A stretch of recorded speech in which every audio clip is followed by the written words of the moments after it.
Cajas acústicas y filtros pasivos. Apartado básico de esta práctica, mediremos la impedancia de las cajas acústicas DAS PC115 y de DAS Factor 8 y compararemos los resultados obtenidos con los valores ofrecidos por el fabricante.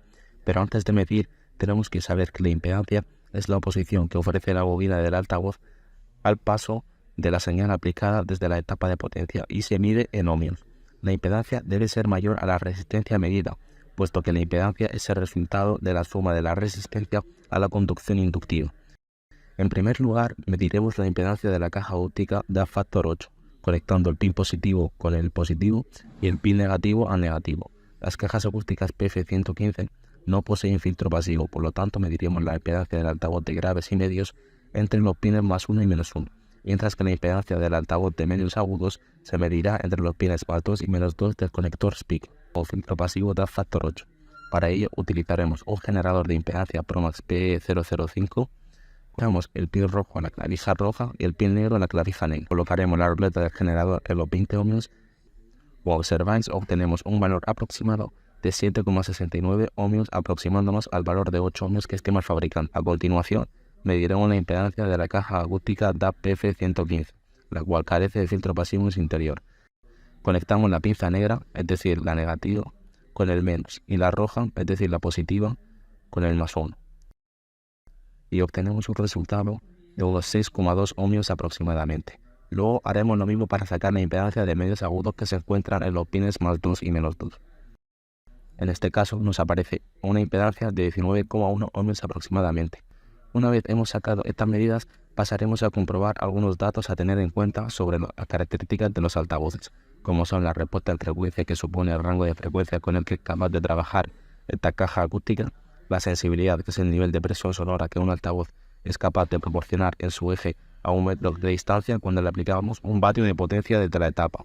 Otras cajas son de media y alta calidad, ya que tienen una sensibilidad de entre 90 y 100 decibeles. Es habitual que a la hora de comprar unos altavoces nos aparezca la potencia máxima o potencia de pico que estos pueden llegar a alcanzar. Sin embargo, lo que realmente tenemos que tener en cuenta es la potencia RMS, que es la potencia promedia que tienen estas cajas acústicas. A continuación, mediremos la resistencia de la caja DAS Factor 8. Para ello será necesario un polímetro que lo colocaremos a 200 ohmios y pinchamos el pin rojo a la clavija roja y el pin negro a la clavija negra. Y como observáis, obtenemos un valor aproximado de 7,5 ohmios. Sacaremos también la medida de resistencia de la caja DAS PF115 sin filtro pasivo.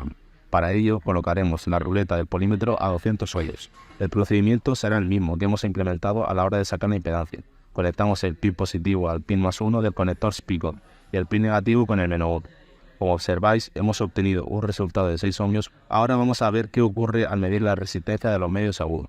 Pinchamos el pin +2 y -2 y nos aparece una resistencia de 7,5 ohmios, que se debe a que las frecuencias altas, o sea, de la vía de agudos, se le aplica la componente inductiva a la bobina de la que hablábamos al principio. Por lo tanto, se le suma la propia resistencia. Ahora vamos a medir la impedancia de dos cajas acústicas DAS Factor 8 en serie y en paralelo. La diferencia es que en serie se suman las impedancias, mientras que en paralelo la inversa de las impedancias es igual a la suma de las inversas. Primero empezaremos con la impedancia en paralelo. Usaremos una ficha de empalme en la que uniremos los dos positivos de los altavoces a uno de los pines de la ficha de empalme y los dos negativos al otro pin. Por el otro lado de la ficha de empalme metemos los pinchos del medidor de impedancia, colocamos la ruleta en 20 ohmios y pulsamos el botón de test, como obtenemos un valor de 3,7 aproximadamente. Para medir la impedancia en serie, juntaremos el pin positivo de una caja al pin negativo de la caja restante. Entonces pinchamos el pin positivo del polímetro a la clavija positiva y el negativo con la clavija negativa. Colocamos la ruleta en 20 ohmios y pulsamos el botón de test. Obtenemos un total de 13,96 ohmios. La impedancia total de varios altavoces en paralelo es igual a la impedancia de un altavoz dividida por el número de cajas que hay. Por otro lado, si los altavoces están en serie, entonces la impedancia total es la suma de las impedancias de cada altavoz. Por ejemplo, dos altavoces de 8 ohmios en serie suponen una carga de 16 ohmios. Como veis, aquí podéis observar los cálculos necesarios para sacar la impedancia tanto en paralelo como en serie de ambas cajas. Una vez hemos terminado el nivel básico, pasaremos al nivel avanzado. En esta parte avanzada vamos a realizar la instalación de un filtro pasivo de 2 vías.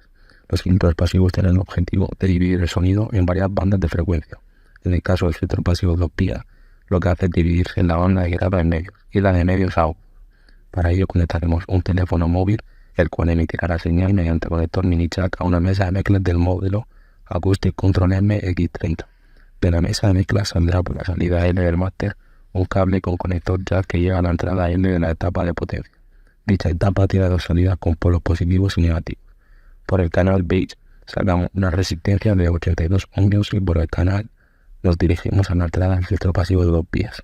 De este saldrán dos cables por las salidas out-bus hacia los pines +1 y -1, a la entrada con conector spin, y de las salidas out-driver saldrán otros dos cables a los pines +2 y -2 del espigón de la caja óptica DAC PC115. Tengamos todo conectado, procedemos a configurar los aparatos. Ajustaremos el PCL de la mesa de mezclas de la línea 1 pulsando el botón de PCL y girando el potenciómetro de ganancia hasta ver que oscila entre los 3 y -3 decibelios.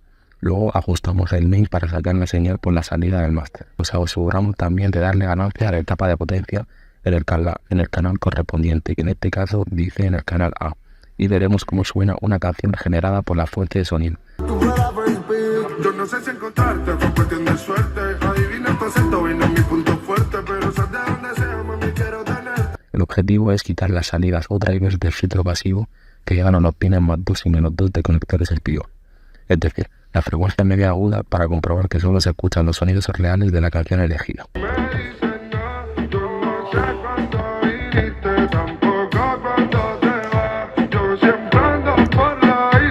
Y por último dejaremos los sonidos agudos y quitaremos los graves.